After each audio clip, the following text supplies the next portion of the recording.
de tels êtres, ou de si grands pouvoirs, il est concevable qu'il y ait une survivance. Survivance d'un temps extrêmement reculé où la conscience se manifesta peut-être sous des formes et figures en retrait depuis longtemps avant la marée de l'humanité en marche.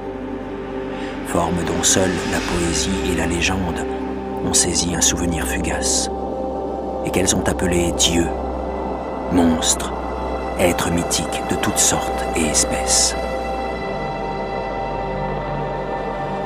Ce qu'il y a de plus pitoyable au monde, c'est, je crois, l'incapacité de l'esprit humain à relier tout ce qu'il renferme. Nous vivons sur une île placide d'ignorance, environnée de noirs océans d'infinitude que nous n'avons pas été destinés à parcourir bien loin. Les sciences, chacune s'évertuant dans sa propre direction, nous ont jusqu'à présent peu nui.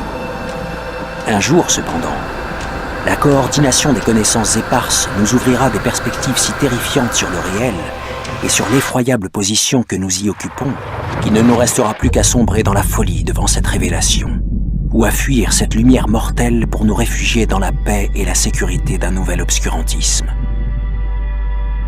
Les théosophes ont eu l'intuition de la grandeur effrayante du cycle cosmique à l'intérieur duquel notre univers et la race humaine ne sont que des incidents éphémères.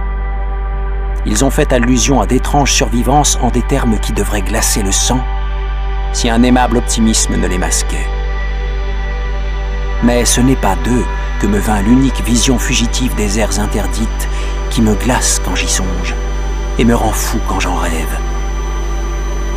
Je souhaite qu'il n'y ait jamais personne pour effectuer à nouveau ce rapprochement.